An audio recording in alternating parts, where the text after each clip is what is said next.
Good evening and thank you for joining us tonight. Hurricane Milton made landfall as a powerful Category 3 storm near Siesta Key, Florida yesterday before being downgraded to a post-tropical cyclone as it moved toward the Atlantic coast. The storm caused widespread devastation and left at least a dozen people dead. NTD's Christina Corona tells us more. At least 12 people have been confirmed dead following Hurricane Milton, including 5 in St. Lucie County on Florida's Atlantic coast, where officials reported multiple tornadoes had struck. As of late Thursday, more than 3 million energy customers in Florida were without power, according to PowerOutage.us. Governor Ron DeSantis gave an update from Sarasota, Florida, Thursday. As of this afternoon, at least 340 individuals and 49 pets have been rescued. Florida National Guard, Florida law enforcement, and urban search and rescue teams are continuing to work throughout the day. DeSantis reported that over 80,000 residents sought shelter as the storm passed. He also reassured the public that fuel supplies remain available. We have a lot of fuel in reserve in the state if we need to fill any gaps, but I'm confident we're going to be able to have an adequate amount of fuel delivered to the gas stations one way or another. The Pentagon highlighted the military's response to Hurricane Milton. As of this morning, the Florida National Guard has activated more than 6,500 guardsmen and mobilized 500 plus high water vehicles, 26 helicopters, and more than a dozen watercraft from a dozen states for the response and recovery mission following Hurricane Milton. 3,000 National Guard members from 19 states are also ready to support. The U.S. Army Corps of Engineers has approximately 250 people supporting the response with temporary roof support, debris control, flood control, waterway clearance, and more. In Hillsborough County, officials report that first responders are actively working to save lives. There are numerous downed power lines and fallen trees, and some areas are still experiencing flooding. The county still remains under a state of emergency. Emergency responders have been throughout the county, continue to make high water rescues and any other emergency calls that have come into our warning points. First responders have been saving lives and clearing roads throughout the night. Crews continue to assess damages throughout the county. Residents of Sarasota began returning to their properties on Thursday to assess the damage. Many had chosen to stay and ride out the storm in their homes. Sounded like a train. It was pretty rough. A lot of damage around the houses, but most of the houses, I think, did pretty good. So then we came out this morning. Obviously, we're seeing a lot of wind damage. Roofs have been compromised. We've had some structures that were compromised. They blew off the stilts. Officials assured residents that volunteer organizations will be deployed to their communities to assist with the cleanup efforts. Christina Corona, NTD News. The aftermath of Hurricane Milton is still impacting residents from the west to the east coast of Florida. NTD's Jack Bradley is in Daytona Beach, where the storm passed over into the Atlantic, leaving behind a path of destruction. We're here in Daytona Beach, where the roads are completely flooded. This was the last place that Hurricane Milton saw before going off into the Atlantic Ocean. Now here there's a car that's completely stranded here, just recently abandoned apparently, because we can still smell those engine fumes before it was trying to make its way out of here before being left here and stranded. Now the roadways are completely covered in water up to my knees, and I'm a tall guy. I'm 6'4". This is saying something. There's down power lines, and officials right now are saying leave the roads, let them be clean. We need to get some first responders out there, as although we're seeing a lot of the first responders going to really hard hit areas. Now, the hurricane passed through here as a hurricane, not as a tropical storm, which was unusual, as these hurricanes usually, when they make landfall, get downgraded to a tropical storm. But here, wind gusts of up to 70 miles per hour. Residents tell me that their neighborhoods were hit pretty hard. Take a look. It was definitely worse than we expected. It wasn't as bad as I thought it was going to be, which is exactly opposite of what he said. The transformer blew about 9:30 over there, flooding. The river is up to our house. It was really windy, loud, windy, rainy, scary. Oh, it was fun. Some trees went down around the neighborhood. I went around and moved them out of the road so people could get through. What you find are dead snakes, live snakes, fire ants. Those are ants? Oh my gosh. fire ants. Look at them. Yeah, they're tearing me up. Fallen power lines, snapped trees, unprecedented flooding, neighborhoods in disarray. Hurricane Milton made landfall as a Category 3 storm on Wednesday on the west coast of Florida. It was in Siesta Key, which is next to Sarasota, when it made landfall. Milton moved through Orlando and out of Daytona Beach as a hurricane. After leaving a trail of destruction across Florida, Milton is no longer a hurricane. At least 12 people are confirmed dead, in part due to over a dozen tornadoes. Nearly 100,000 residents taking cover across the state. The storm also tore the roof off of Tropicana Field's baseball stadium. The Tampa Bay Rays stadium is being used as a base camp for debris cleanup and first responders during Storm Milton. We know life-saving measures did make a difference. President Biden said he pre-deployed over 1,000 members of the Coast Guard to assist in recovery efforts. Officials are still warning individuals to beware of fallen power lines, which can electrify floodwaters. This is the 10th major hurricane to make landfall in 8 years. Over 3 million people are still without power here in Florida, and authorities are urging people to listen to their local officials on when it's safe to move back home. Reporting from Daytona Beach, Florida, Jack Bradley, NTD News. Former President Barack Obama starts his campaign sprint for Vice President Kamala Harris in Pennsylvania. This news comes out that another superstar Democrat will be hitting the road for the presidential nominee. NTD News correspondent Jason Blair reports.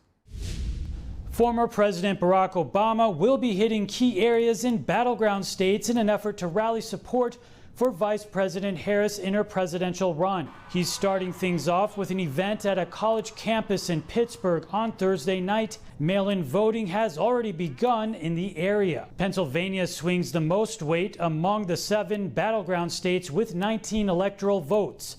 Poll averages are showing Harris and Trump virtually tied in the Keystone State. Both Obama and former First Lady Michelle Obama endorsed Harris in July. At the Democratic National Convention, the former president said, "Kamala Harris won't be focused on her problems, she'll be focused on yours." And what's better than having a former president campaigning for you? How about 2 former presidents? Former Commander-in-Chief Bill Clinton will be in Georgia campaigning for the vice president. According to a Clinton spokesperson, the former president will have events on Sunday and Monday, and reportedly more to come in other battleground states. Also on Thursday, the president of the United Auto Workers Union voiced his support for Harris on a video call with the media. We know whose side she's on. She stands with workers. She has a vision that puts working class people first because she's one of us. While Obama is in Pennsylvania, Harris is campaigning in Nevada and Arizona. She participated in a pre-taped town hall with Univision, which is set to air at 10 p.m. Central Thursday night. The vice president also has a rally at the Rawhide Event Center in Chandler, Arizona the same evening. Meanwhile, her opponent, former President Trump, spoke in Michigan, and his running mate, Senator J.D. Vance, participated in a town hall in North Carolina.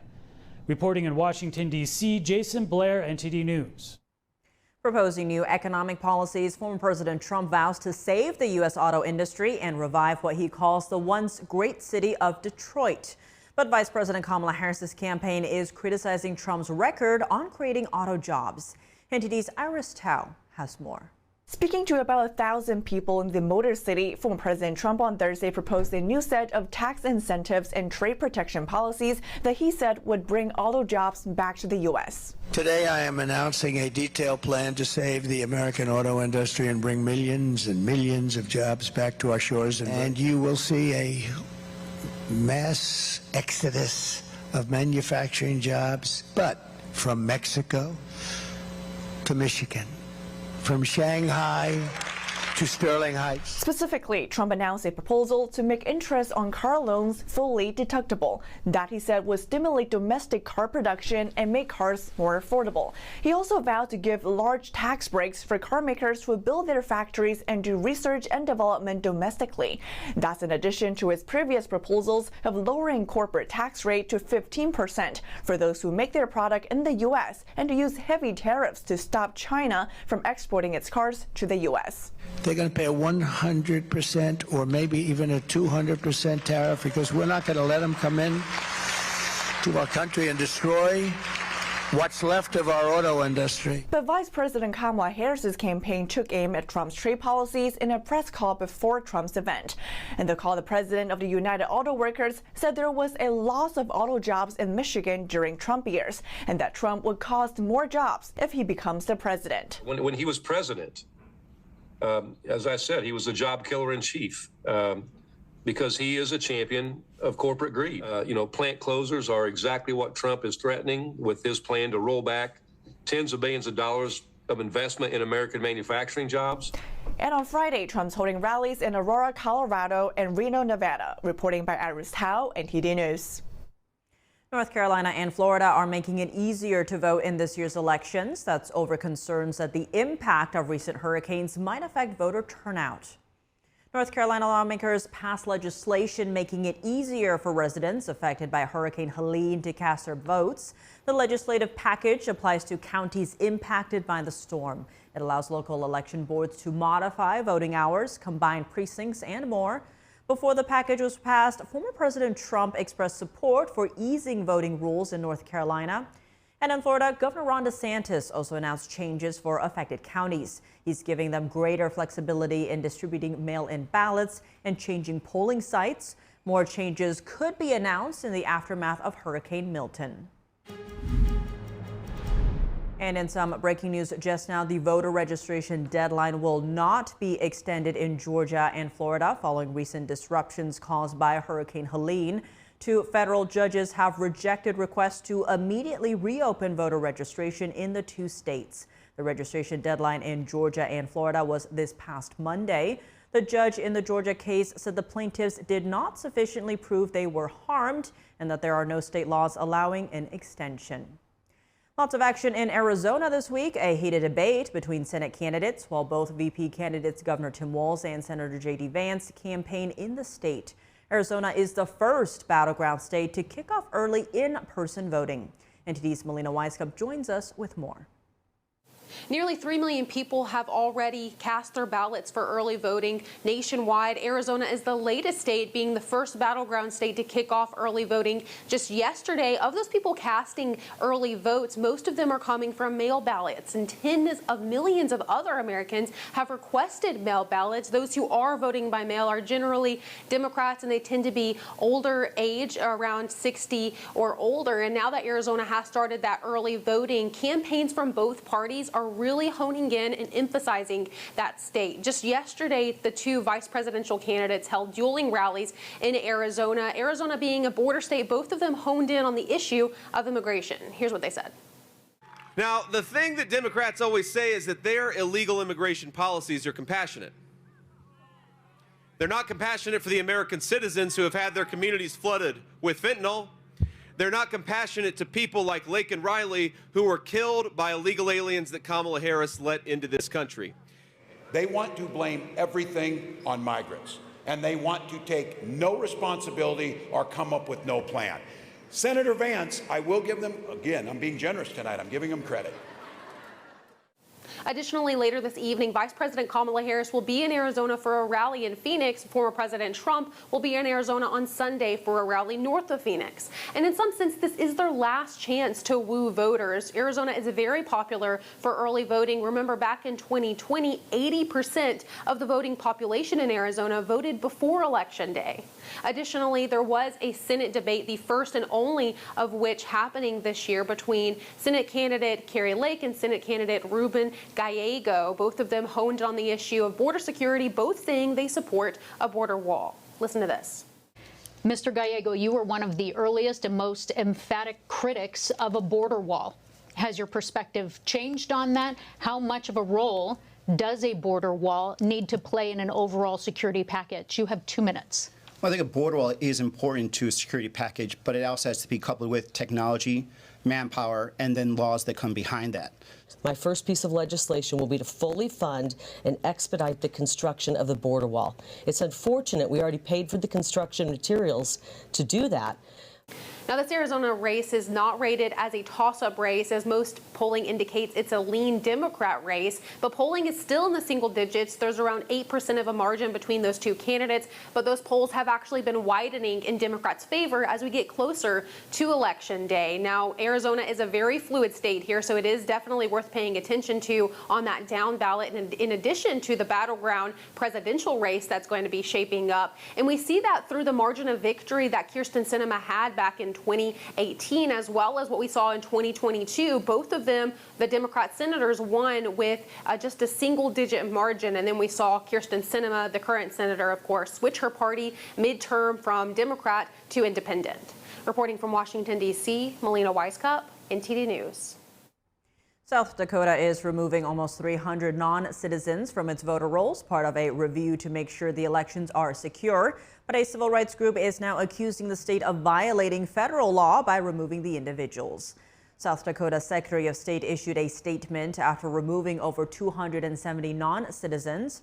She says, quote, "Ensuring the integrity of our elections is our highest priority." The removed individuals make up about 0.04% of the state's registered voters. South Dakota's ACLU chapter is criticizing the move. They accuse the state of violating the National Voter Registration Act. The law says ballots have to be cleaned 90 days before an election for federal office, but the deadline doesn't stop states from removing ineligible voters on an individual basis. The ACLU is now calling for transparency to make sure no mistakes were made during the removal process. Republicans are set to retake control of the Senate, but Democrats are hoping to upset GOP ambitions by outspending their conservative rivals in the states of Florida and Texas. Democrats lead in the polls in 4 out of the 5 battleground states. They lead in Wisconsin, Michigan, Ohio, and Pennsylvania, while Republican Senator Rick Scott leads in Florida. Democrats are eyeing to make Texas a toss-up race as well. In Texas, Republican incumbent Ted Cruz is facing off against Congressman Colin Allred. Cruz leads in the polls by 5 points, just in the margin of error. Allred has been outperforming Cruz when it comes to fundraising. In the last 3 months, Cruz raised $21 million and Allred raised $30 million. In Florida, Scott is leading in the polls by 4 points over former Congresswoman Debbie McCorso-Powell.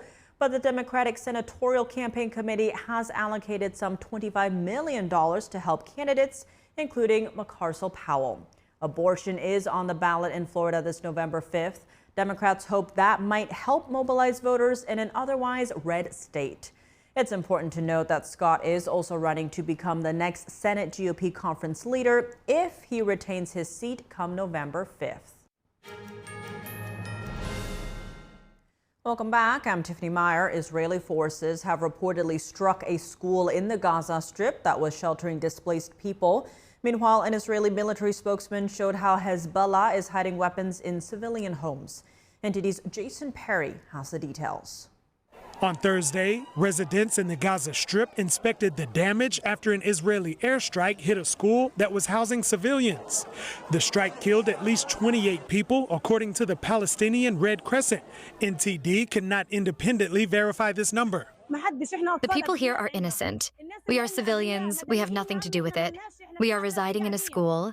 We are seeking shelter in this school. Where shall we go?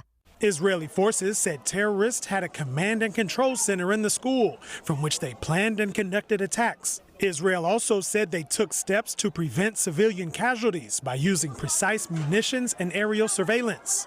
Meanwhile, in Lebanon, Israeli airstrikes in Beirut killed 18 people and injured nearly 100, according to Lebanon's health ministry. Prior to the strike, Israel warned civilians not to return to their homes in certain areas for safety reasons. Israeli forces also reported striking weapons storage facilities in southern Beirut and accused Hezbollah of embedding weapons beneath residential buildings in the city.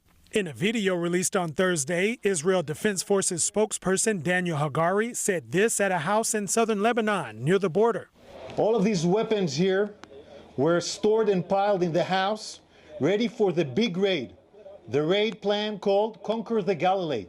They plan to do a massacre in a larger scale than the 7th of October on northern Israel.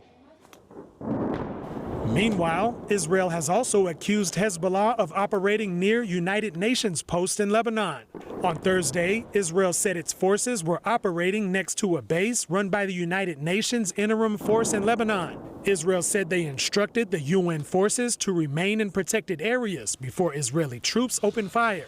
A UN deputy spokesman said this. You will have seen that the UN Interim Force in Lebanon, Unveil, issued a statement this morning saying that 2 of its peacekeepers were injured after an IDF Merkava tank fired its weapon towards an observation tower in Unveil's headquarters in Dakota, directly hitting it and causing them to fall. He also said that the injuries aren't serious, but the peacekeepers remain in the hospital. Jason Perry, NTD News. Ukrainian President Volodymyr Zelenskyy is seeking increased military support from Europe ahead of the winter months. He's visiting London for talks with UK Prime Minister Keir Starmer and the NATO chief. NTD international correspondent Malcolm Hudson has more for us from London. Ukrainian President Volodymyr Zelenskyy met British Prime Minister Keir Starmer in London as he sought greater European military support for his country's war efforts. Starmer promised the Ukrainian leader the UK's continued support, while Zelenskyy presented his victory plan and lobbied for increased military assistance. Zelenskyy and Starmer have both said the war with Russia is at a critical point. The Ukrainian leader is keen for permission to use UK-supplied Storm Shadow missiles to hit targets deep within Russia. NATO Secretary General Mark Rutte joined the 2 leaders for talks. He said there was no legal reason preventing Ukraine's using the missiles, but it's a decision left for allies to decide. Because legally Ukraine is allowed to use its weapons if they can hit targets in Russia, if these targets present a threat to Ukraine. But whether individual allies do that, that's in the end also always up to individual allies. Of course, we discussed this. I was last week in Kiev, we discussed it today. Following the talks, Zelenskyy said his victory plan aims to create the right conditions for a just end to the war. He wants to hit Russian air bases and other military sites which are being used to target Ukrainian cities and infrastructure. Both Rutte and Starmer's office insisted that Storm Shadow missiles alone would not be the key to Ukraine defeating Russia. Starmer's official spokesperson said no war had ever been won by a single weapon, and discussions covered a range of support for Ukraine ahead of the winter months. Zelenskyy had been due to present his victory plan to allies at a summit in Germany this week, but the summit was postponed after President Joe Biden cancelled his visit to focus on Hurricane Milton. Asked on worries Trump could withdraw support for Ukraine should he be elected, Rutte said, I'm not worried about that because I'm absolutely convinced that the US is in this because they understand that it's not only for Ukraine but also for them, and that from Washington to San Francisco, the whole of the US would be less secure if Putin would be successful in Ukraine. He said he will work with both Kamala Harris or Donald Trump if they win the US election. Malcolm Hudson, NTD News, London. Ethel Kennedy died today at age 96. She was the wife of late Senator Robert F. Kennedy. Her family said Kennedy had been hospitalized after suffering a stroke in her sleep on October 3rd. Her death was announced by her daughter, Carrie Kennedy, in a post on X. Ethel Kennedy founded a nonprofit center dedicated to advancing human rights through litigation, advocacy, education, and inspiration. It gives annual awards to journalists, authors, and others who have made significant contributions to human rights. The family statement said she leaves behind 9 children, 34 grandchildren, and 24 great-great-grandchildren. New York City Mayor Eric Adams has announced the early closure of the migrant shelter on Randall's Island. The city plans to shut the center down by the end of February.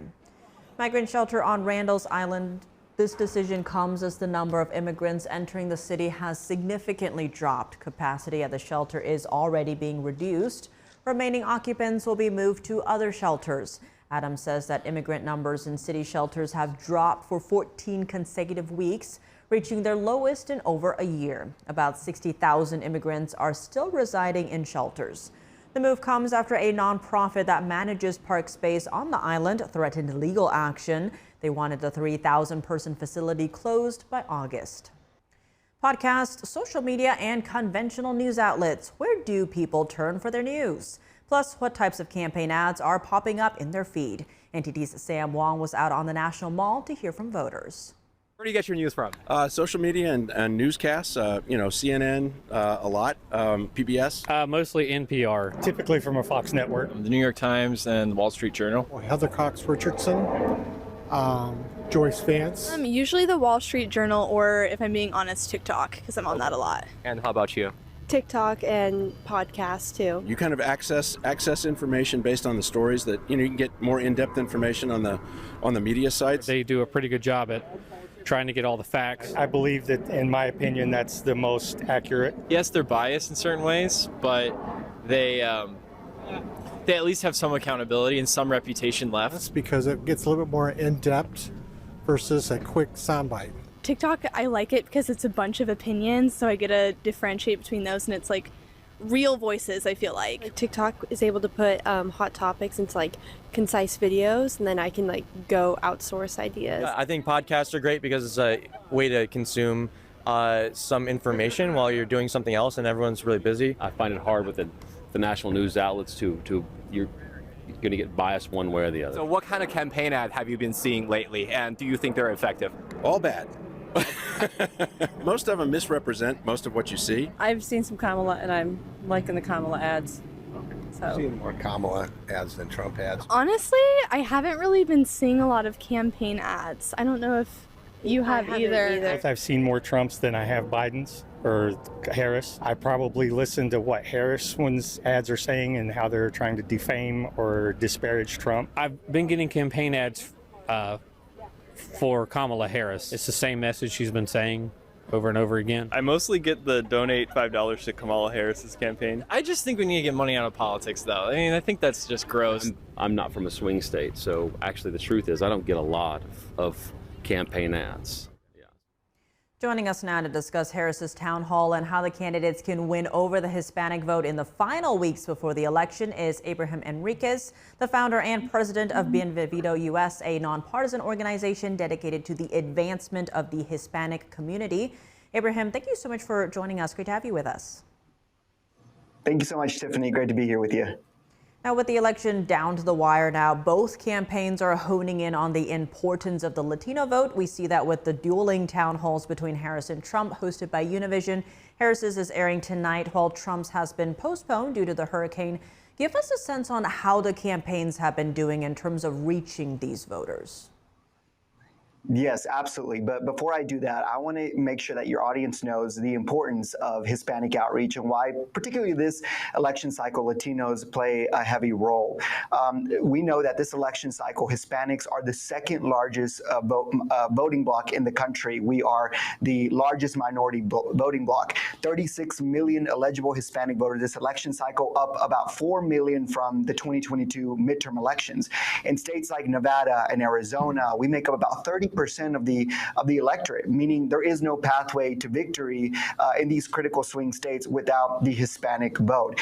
And you look at the targeted Spanish ads that the Trump campaign put out, also as well as the Harris campaign being very robust and how they're winning over the Latino vote. But Tiffany, you and I both know that you can campaign about a year and a half, but really it just comes down to what voters hear a day or so before they go and cast their ballots. In Arizona, early voting started just yesterday, where we hosted a town hall with Senator J.D. Vance, a Hispanic town hall with Senator Vance. And I believe that it's important for the presidential campaigns to both really resonate with the community.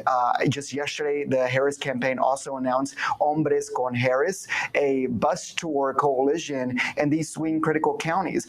You have Senator J.D. Vance visiting counties in Nevada and Arizona and Pennsylvania that are heavily Hispanic populated. So when an election is going to come down with less than about 100,000 votes are going to decide the election, every single Hispanic voter, which is the most swing independent voting bloc, matters. So it's important that each candidate gets out there and shows presence to Hispanic voters. As you laid out, 36 million eligible voters this election cycle. Given how massive this voting bloc is, the Latino votes, what are the top issues for Latino voters? Yeah, well, poll after poll shows, and it hasn't changed since even the midterm elections in 22, that jobs in the economy and safety and security remain the top issues for Hispanic voters. And I really do think that this is where there is a break between the President Trump campaign and the Harris campaign, whereas President Trump really has zoned in on jobs in the economy and safety and security with our border. And the Harris campaign yet has still seemed to really identify how they're going to combat that with the Hispanic community. I mean, the Democrats really have embraced this idea that climate change is the biggest threat to Hispanic voters, but in reality, and this quote-unquote threat to democracy, but they haven't really laid out a policy plan that attracts Hispanic voters when it comes to jobs in the economy and safety and security, which is why you're seeing that President Trump, whether it's YouGov, whether it's the New York Times, or whether it's Pew Research Center, poll after poll shows that he's poised to win more Hispanic vote support than any Republican presidential candidate since the 1970s. That's great for Republicans, but the Democrat Party needs to awaken and realize that they can't afford to lose such a serious coalition that has forever granted this victory for Democrat voters. So I think that, it really comes down to Kamala Harris is realizing that she didn't really do a good job of going out there and showing her economic plan for Hispanic voters because, again, the economy remains the #1 issue for Hispanic voters in any swing state. Expanding on what you just laid out, Senator J.D. Vance, Trump's running mate, was praised by both sides for his ability to articulate the conservative message during the vice presidential debate. Now, your organization, along with CPAC, held a town hall with Vance in Arizona yesterday for the Hispanic community there.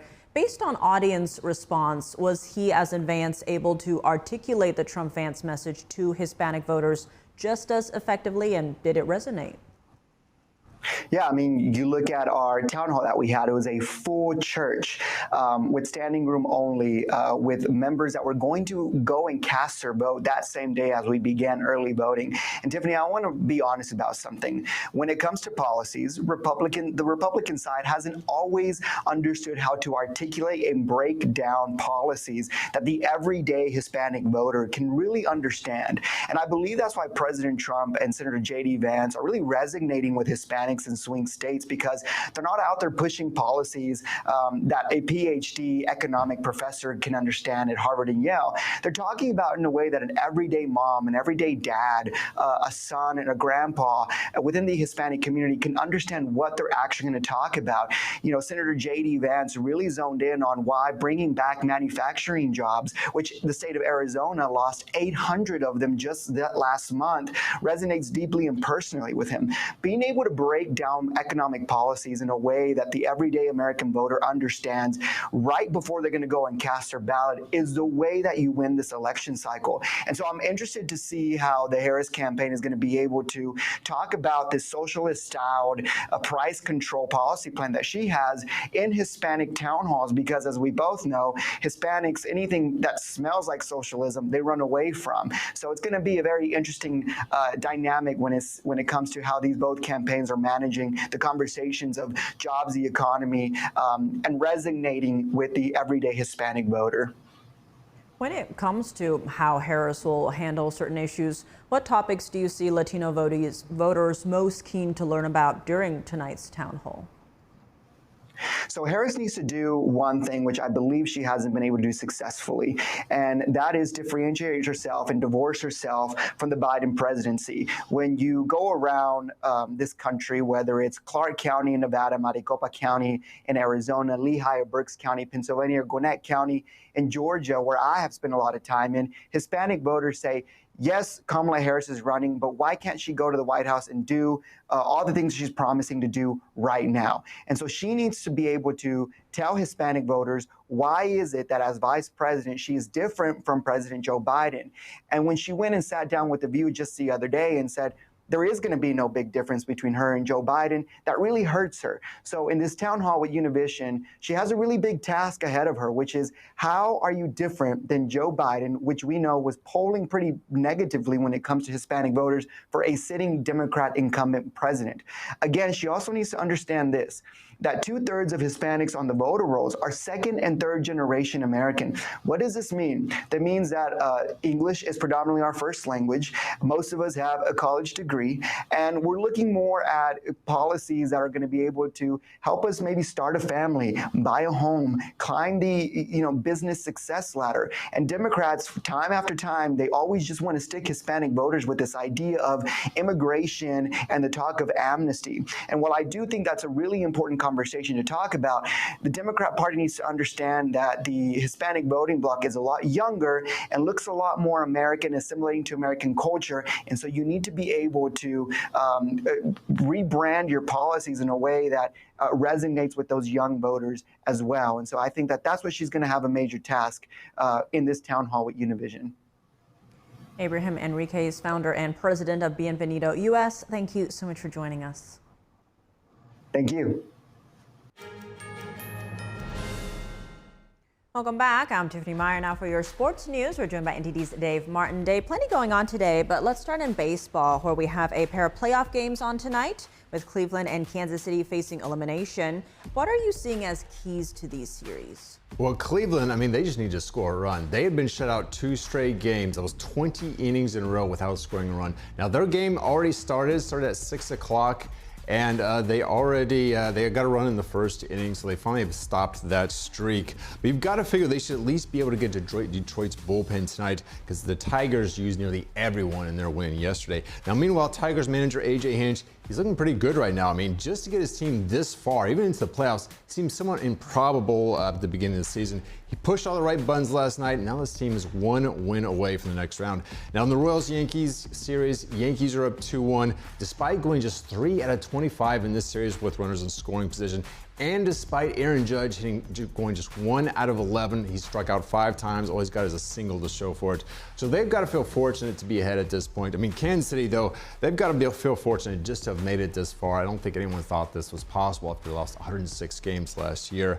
Tonight, though, the Yankees are going to start reigning Cy Young winner Garrett Cole against the Royals' Michael Walcott, and that game starts at 8:10 tonight, Eastern Time.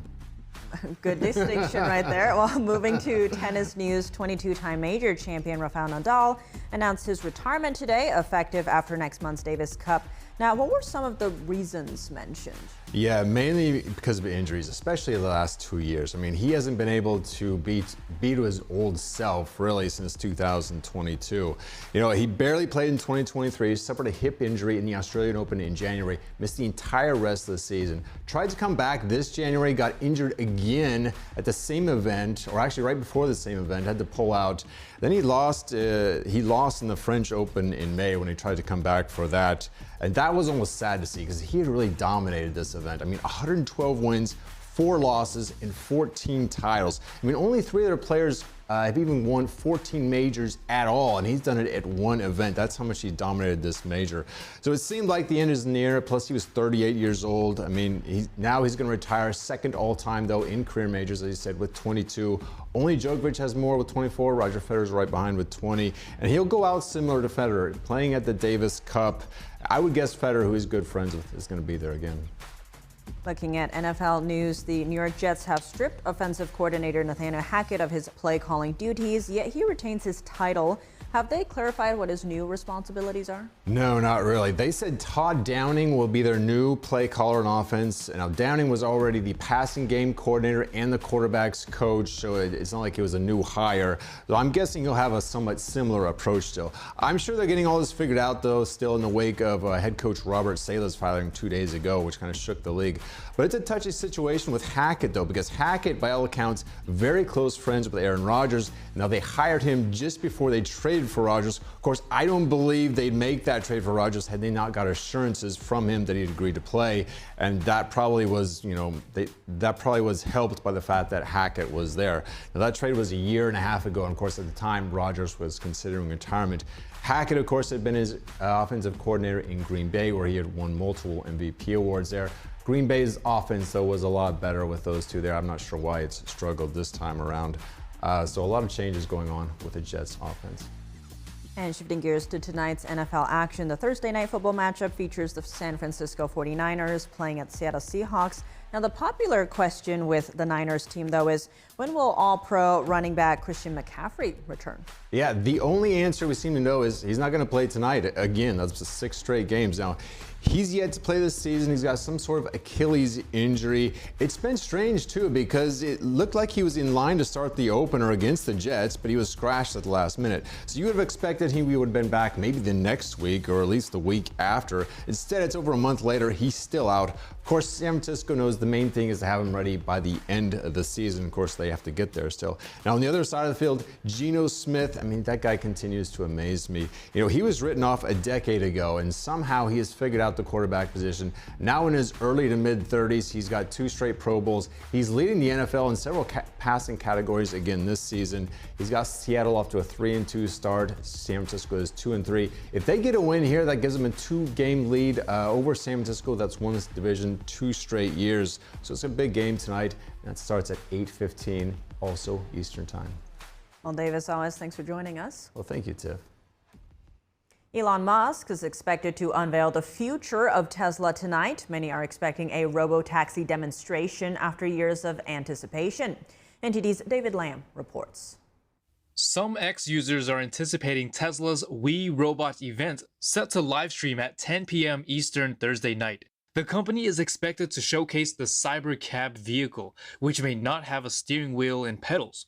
The unveiling comes as CEO Elon Musk tells investors that Tesla is more about artificial intelligence and robotics. Some analysts are predicting that it will be a historic day for the Austin, Texas-based company.